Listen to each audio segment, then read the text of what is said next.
I'm Jeremy Scahill from Dropsite News, dropsitenews.com, and this is our live stream for Tuesday, June 3rd.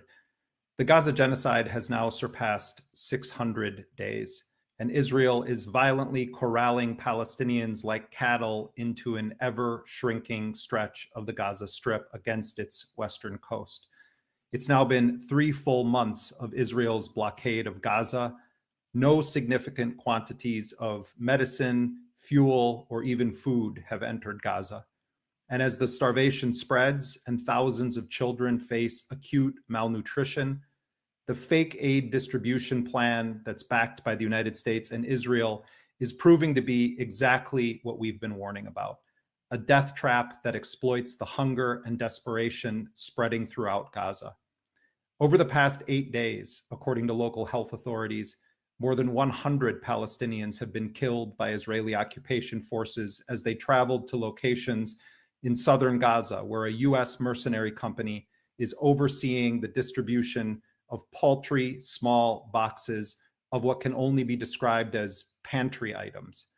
Benjamin Netanyahu has made clear that this is not intended to be a program to actually address the humanitarian crisis or the starvation caused by his full-spectrum war of annihilation. Rather, it's a tool that Netanyahu is using as part of his quest to conquer Gaza, in his terms, and to remove all Palestinians from Gaza, Palestine. As we watch daily as Israel burns children alive, bombs buildings, crushing people to death, shreds children, conducting precision drone strikes on disabled people, and waging an unceasing campaign of terror bombings, we have just witnessed a week in which Hamas announced that it had accepted a proposal drafted in coordination with envoys representing President Donald Trump that was aimed at securing an end to the genocide. It would also have released all Israeli captives and hand over the administration of the Gaza Strip to an independent technocratic committee of Palestinians. Trump's special envoy, Steve Witkoff, after Hamas announced that it had accepted this May 25th framework, came out and denounced Hamas. He then appears at the White House 2 days later with President Donald Trump and says, we're on the precipice of distributing what he called a new term sheet aimed at securing a temporary ceasefire. And when we obtained that term sheet that Steve Witkoff was talking about, it read like an Israeli wish list for a continuation of the genocide. We're going to talk about all of this with our next guest, but first I want to say good morning to my colleague at Dropsite News, Ryan Grimm. Hello, Jeremy. Good morning, Ryan. Our first guest today is Dr. Sami-Al-Arian. He is a prominent Palestinian academic and activist. Some people may be familiar with his story. He spent around a decade in U.S. prisons and jails after being railroaded in a very political case on trumped-up charges not long after 9/11, and then eventually was deported from the United States. And it's important to say that the Justice Department under President George W. Bush and Vice President Dick Cheney tried to hit Sami-Al-Arian with more than 50 felony charges, and a jury refused to convict him on any of those charges. Dr. Al-Arian is now the director of the Center for Islam and Global Affairs at Istanbul's Zaim University. Dr. Sami-Al-Arian, thanks so much for joining us again here at Dropsite News. Thank you so much for inviting me. Sami, let's begin with the negotiation situation. Of course, we're going to talk about the ground reality in Gaza, but this really hasn't gotten the attention that it deserves. I mentioned a bit about the context of this, that Hamas and the Palestinian resistance last Sunday felt like they had a deal or a framework that they had drafted and had many concessions in it in consultation with Bashar al-Baba, who is a Palestinian American who jumped from being a Democrat to endorse Donald Trump because he believed that there was a better chance of ending the Gaza genocide under Trump. And he served as a sort of backdoor envoy dealing directly with Hamas. And so he was there with members of the Palestinian resistance working this deal out, but they were coordinating the whole thing with Steve Witkoff. So explain what the strategy was of the Palestinian resistance going into these direct and indirect talks with Trump's envoys starting a couple of weeks ago that led to them announcing they'd accepted this framework? Very well. Let's review how we got here. Let's remember that we had an agreement that was signed back on January 17th and took hold on January 19th.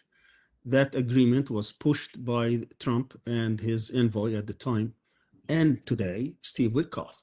He's the one who actually told Netanyahu he needs to sign it. And there wasn't any two bones about it, in which pretty much was like an order or command, and Netanyahu did. What happened afterwards is that the resistance adhered to that agreement in every way, shape, and form. It was the Israelis that first refused to comply with the stipulation about the aid. So they started to block the aid starting March 2nd, and then they invaded and they violated that agreement on March 18th. And they never pursued a negotiated posture the way it was stipulated in the agreement. Then the Americans, after giving Netanyahu and his fascist cabinet about 2 months to so-called finish the job, meaning to make sure that they can either free their hostages, the captives, or they try to get the resistance to surrender. None of that happened. There was basically an attempt to pacify not only the resistance, but also to have wholesale deportation, wholesale expulsion of the Palestinians. There has been massacres after massacres after massacres during these 2 months, now 3 months, in which thousands of Palestinians have been killed, thousands been injured, and millions been displaced again. I mean, some families have been displaced 7 or 8 or 10 times. Then the Trump administration started negotiating again directly with the resistance, and the person who was assigned to this was Bishara Bahbah, who is, as you said, a Palestinian American who joined the Trump administration during the campaign, and he was rewarded with this being part of the negotiating team since he was credited with delivering so-called Arab vote in Michigan. At any rate, he reached an agreement with Hamas. That agreement was signed, or at least was agreed to, on May 25th. And both mediators, Arab mediators, Qatar and Egypt, were very much familiar with it, and they can also give credence to the fact that the Americans agreed to this. Everybody thought that this is an agreement that everybody could live with, that the Americans would be able to deliver the Israelis, and we will have a new agreement by which all the parties could start negotiating the future of this conflict.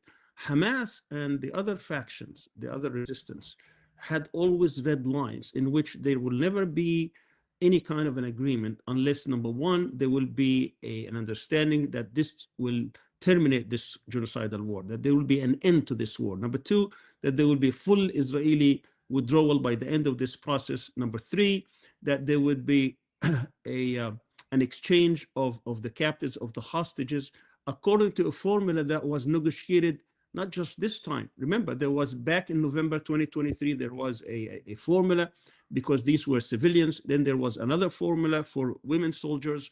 And then there would have been a third formula for the male soldiers. And that's what is left now. We're talking about 58 hostages, 58 captives, in which about 20 or so are alive.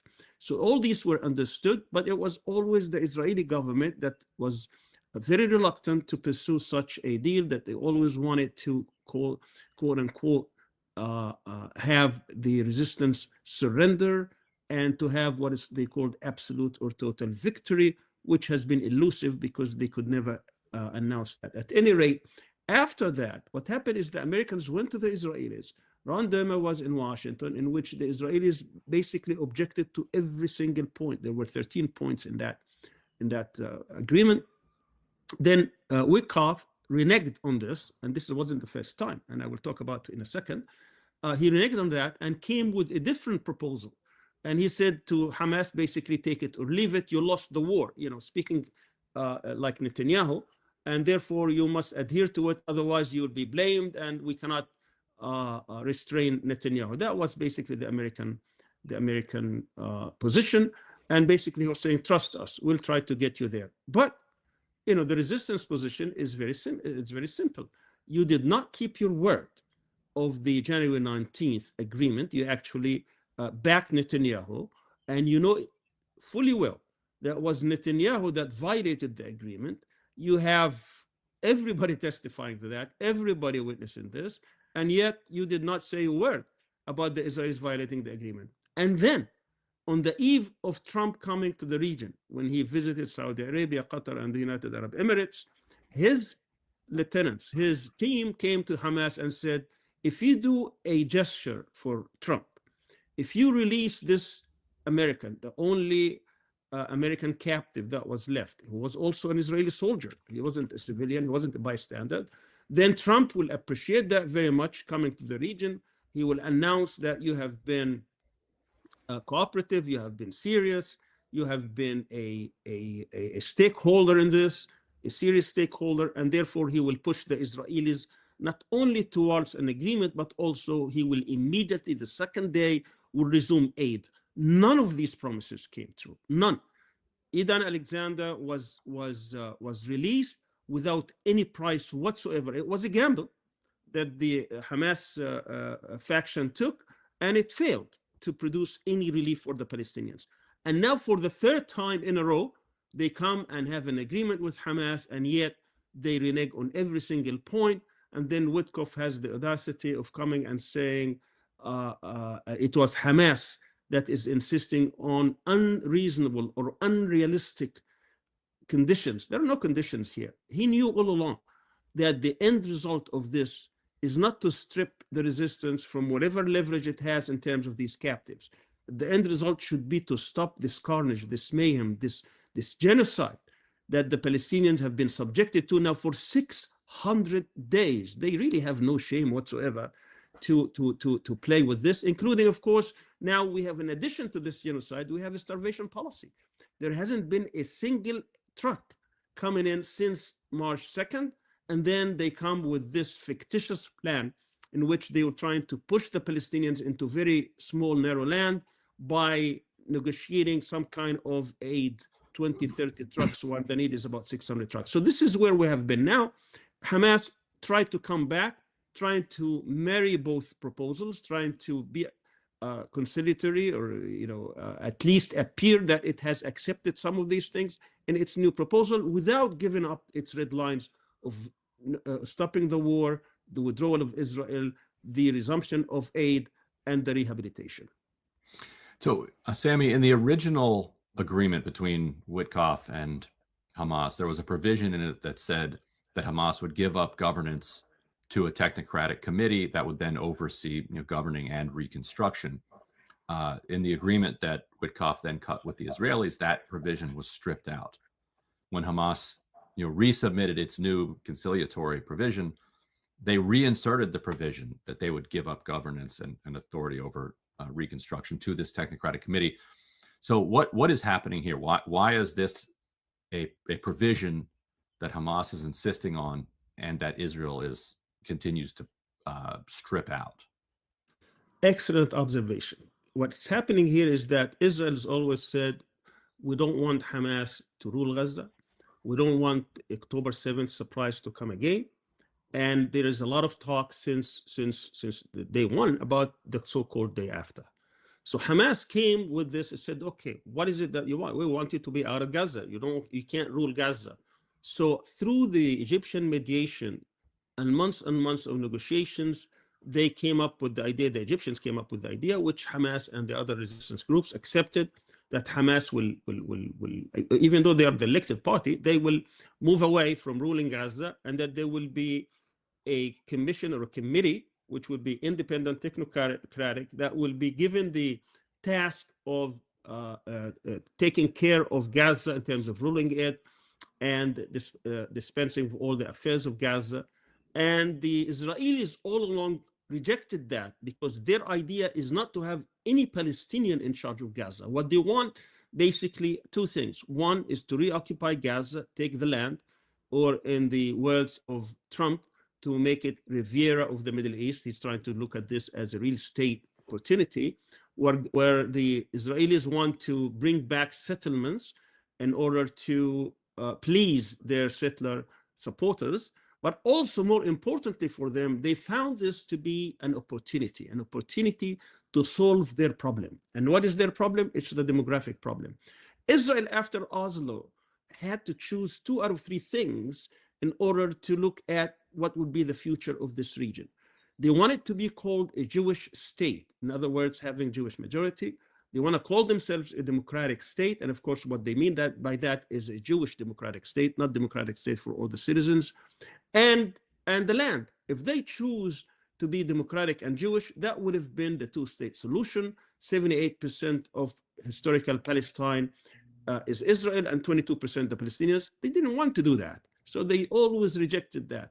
So over the course of 32 years, the number of settlers went up from 125,000 in 1993. Today, they exceeded 800,000. And the person who's in charge of this settlement policy is Smotrich, who is saying day in and day out that we would like to bring, and this year he brought 22 new settlements, whenever that number to become 1 million, and then we're going into our 2nd million.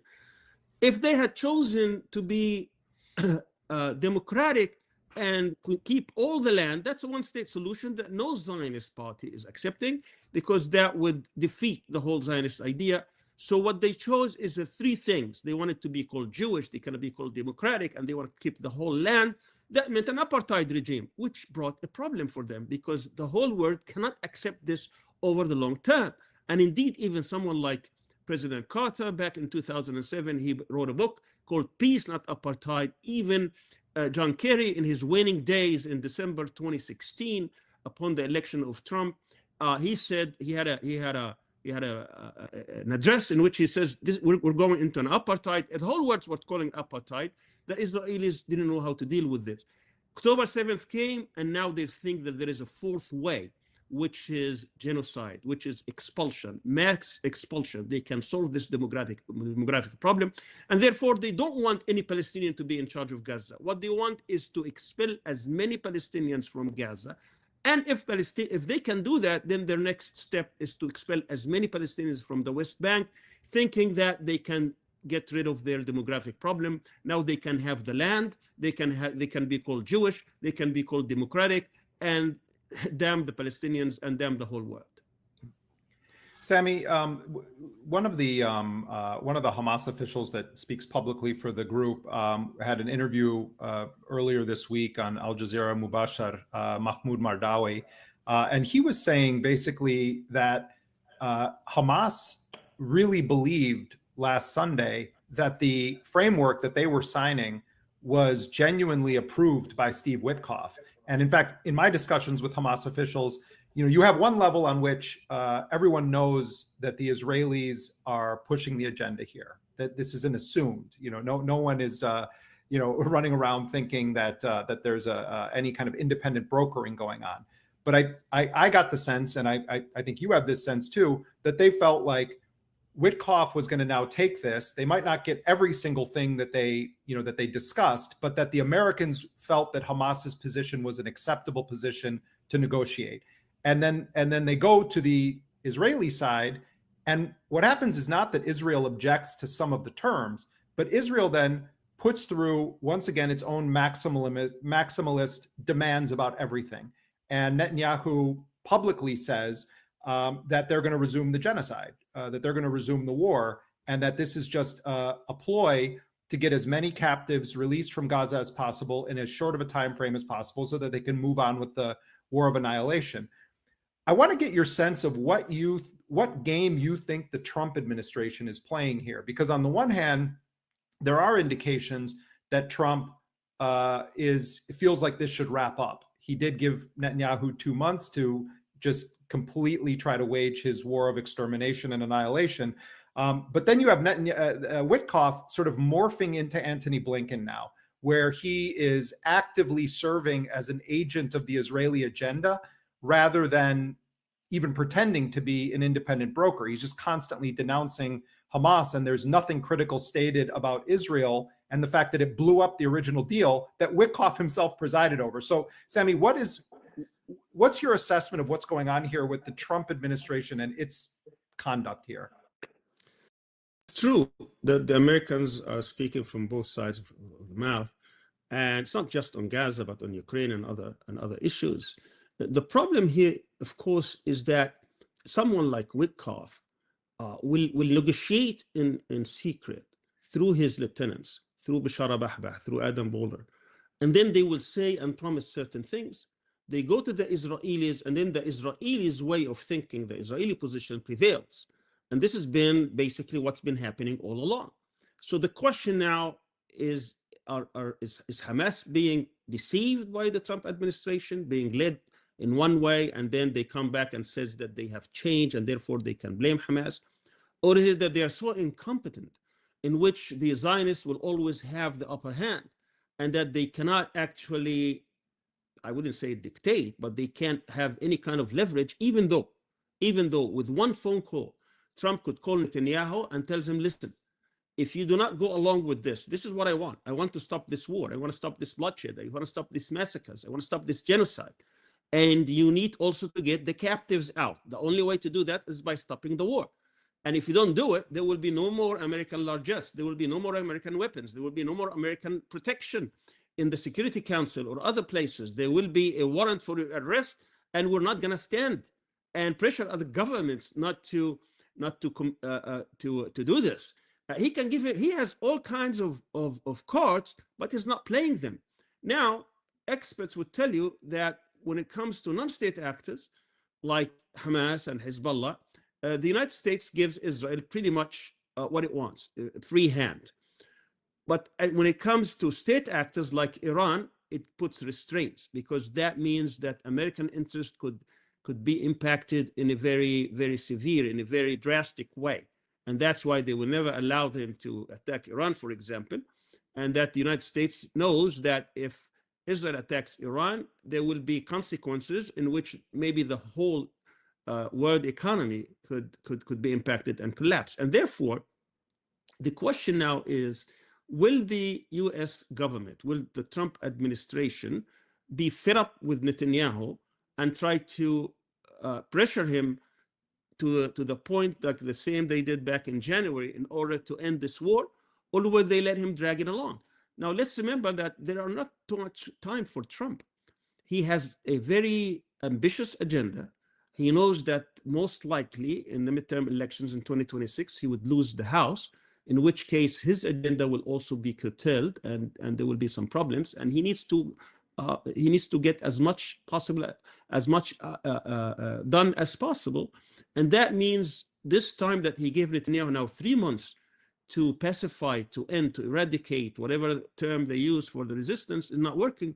Actually, now there is a war of attrition. It is the Israeli army that is also suffering. You have all kinds of host of problems domestically within the Israeli society itself, in which Trump has really no patience to wait. So the question now is, will Trump allow Netanyahu to be the tail that wags the dog, or will Trump be the person who's holding the leash on the neck of Netanyahu? I thought that to answer this question is whether we're going to have an end of this war or not. I'll give it another week. If we don't have in a week an end to this war, then it is the tail that is wagging the dog.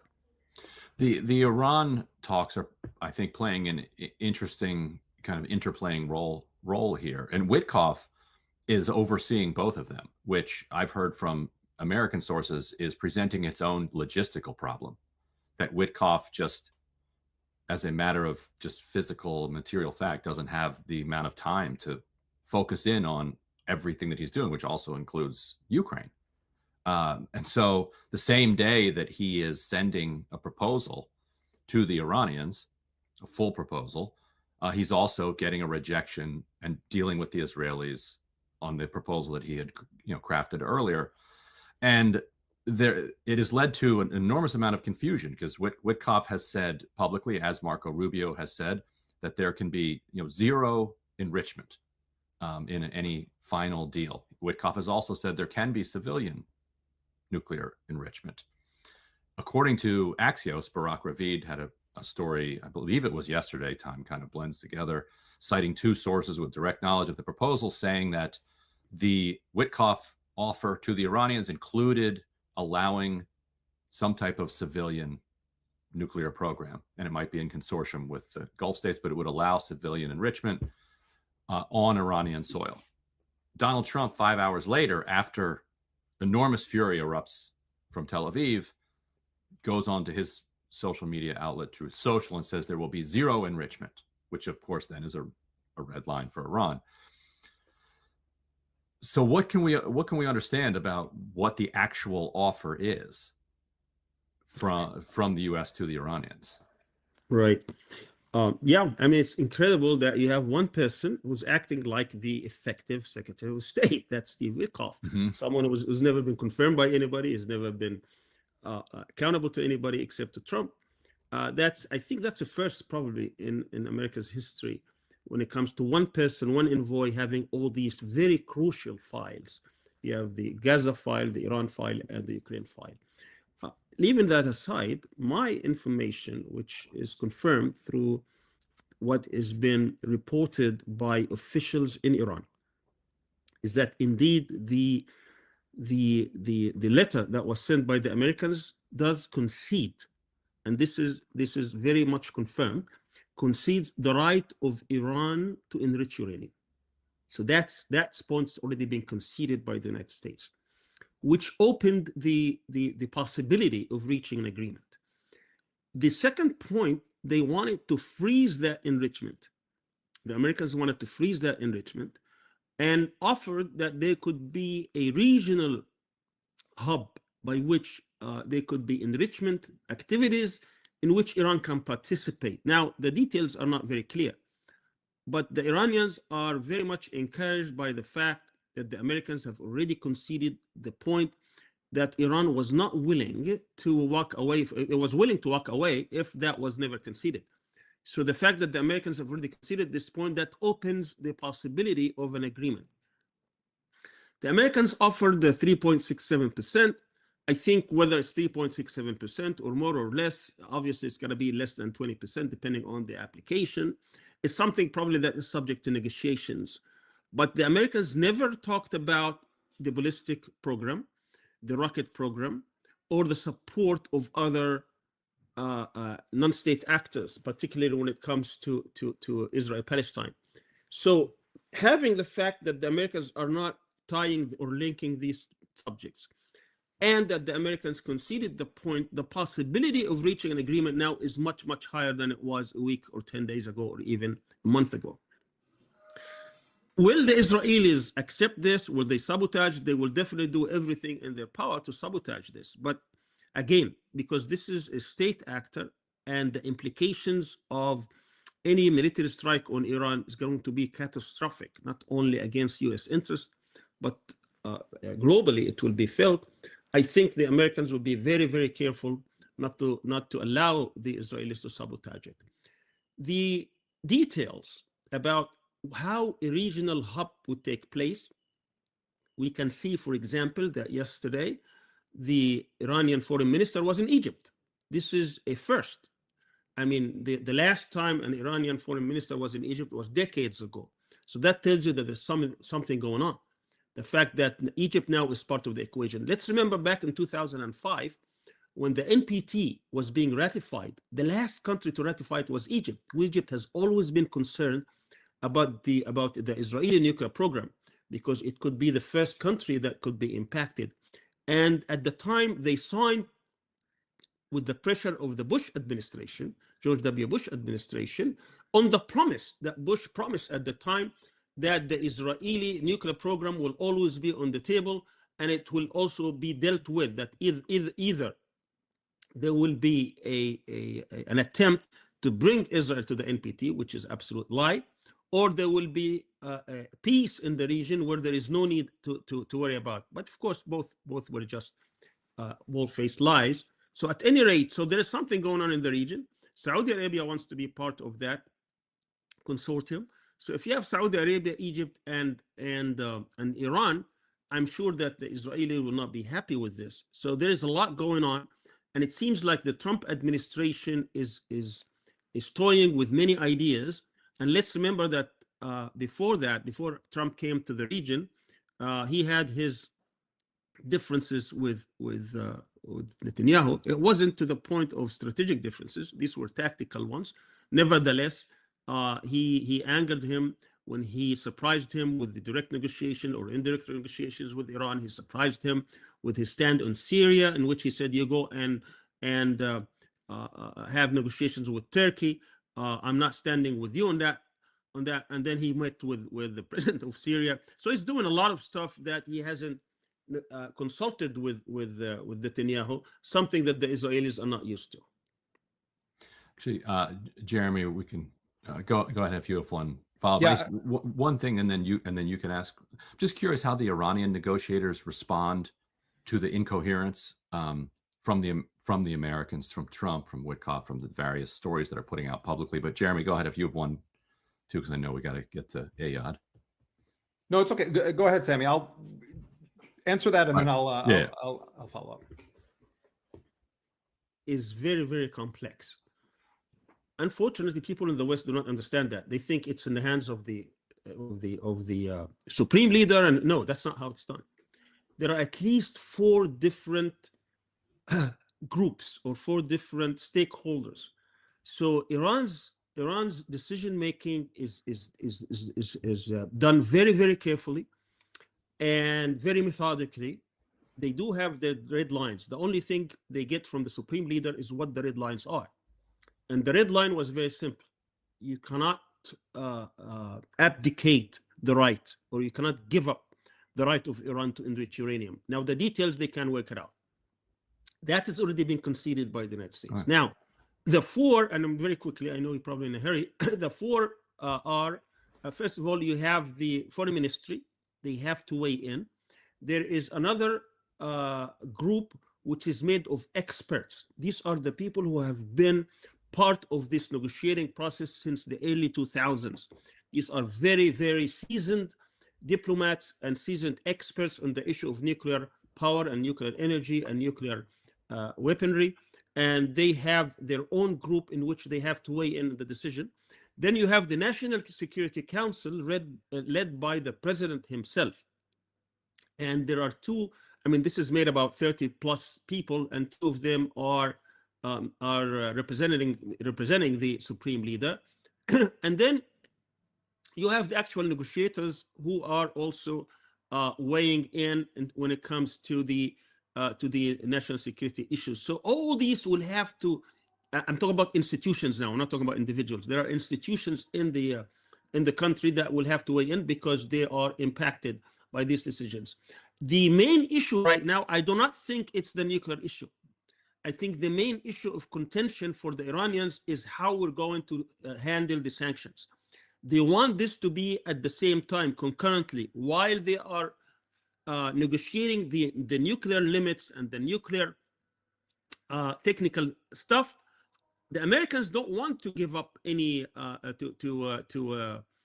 ease any of the sanctions until they reach certain points. And I think that's where probably the negotiations will go next.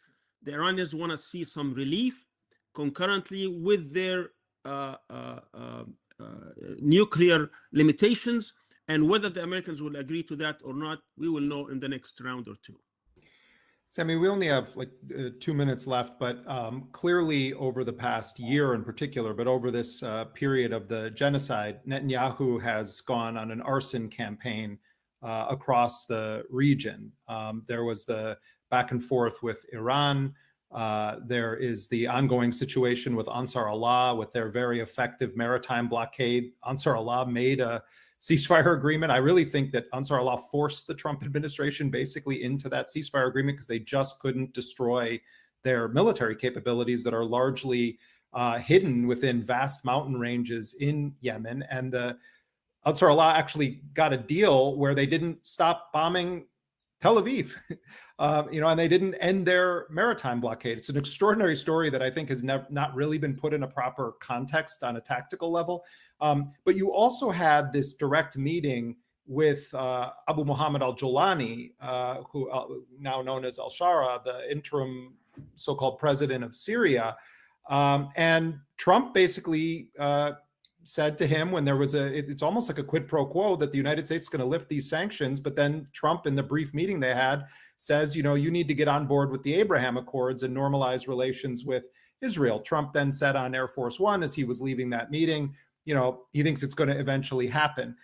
I want to get your read regionally, but I really want to hear your assessment of what's happening in terms of Israel's posture towards Syria. It's repeatedly bombing the country. It has seized even more territory deep inside of Syria itself. And you have Trump on the other flank saying that Jolani has to normalize relations with Israel. So just briefly, your thoughts on Syria and Israel specifically. Sure. But before that, let me just say, if they couldn't defeat the Houthis, do you think they can defeat Iran? I mean, that's a big thing. I mean, for people saying you bomb Iran, they couldn't even defeat the Houthis. They couldn't stop the missiles of the Houthis. Going back to Sharia and Israel's policy. Israel's policy towards Syria is very simple. They want to fragment. They want to divide Syria into 4 zones, into a Kurdish zone in the north under the protection of the Americans, into a southern zone of the Druze under the protection of the Israelis, into the western one, Alawites, hopefully they were hoping under the protection of the Russians, and the Sunni heartland under the Turks. That's the Israeli plan, is to divide Syria into 4 different cantons. And of course, no one is going to accept this. Of course, they have their own relations, but that's their policy, in addition to try to degrade as much of the military capability as possible. Now, Trump wants the Sharia people, government, to be part of the so-called Abraham Accords, which is nothing but raising the hegemony of Israel over the whole region. The problem here is it's a huge problem, and I do not understand the policy of the current regime, because he would be abdicating. You know, his name is Abu Muhammad al-Julani because he comes from the Golan Heights. That's what he comes. And Israel has already annexed the Golan Heights. Trump has already recognized that's annexation. So I do not understand the logic behind this government. Are they willing to give up the land in which both Assad's father and son refused to give up 1 inch of? How does that make them nationalistic, patriotic? You know, how do they make them really Syrian? So there's a lot of people who are asking all these questions, but no answers have been forthcoming. I don't think that Trump would meet with him unless he had some assurances or at least some promises that they are willing to join this. So there's a lot of question marks. A lot of Syrians are asking a lot of questions. I know they are very weak, and I know they have to build up their country, but no one builds their country by giving up part of its territory. So there's a lot of mystery here, there's ambiguity here that needs to be explained by the current regime. I do not believe that the Israelis want any kind of a peace agreement. What they want is to fragment Syria, and that's why they continue to occupy it and continue to have hostile policies toward them. All right, Dr. Sami-Al-Arian, thanks as always for your insights and for joining us here at Dropsite News. Thank you.